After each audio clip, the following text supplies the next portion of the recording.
এত স্পর্ধা বাংলাদেশের জমিনে একজন তৌহিদি মুসলমানকে আদালত প্রাঙ্গণে হত্যা করবে, এটা কোনোভাবে মেনে নেওয়া যায় না।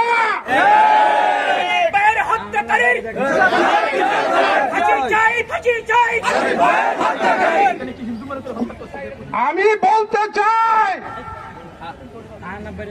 এই সাইফুল ইসলাম ভাইয়ের হত্যাকাণ্ডের সাথে যারা প্রত্যক্ষ কিংবা পরোক্ষভাবে জড়িত, অনতি বিলম্বে তাদেরকে ফাঁসির কাস্টে ঝুলাইতে হবে।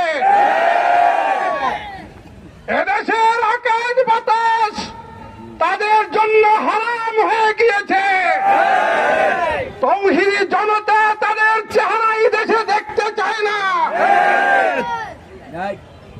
আমি বলতে চাই, আজকের এই প্রোগ্রাম থেকে, বিক্ষোভ মিছিল থেকে আমাদের সংক্ষিপ্ত কর্মসূচি, অনতিবিলম্বে তাদেরকে বিচারের আওতায় আনতেই হবে।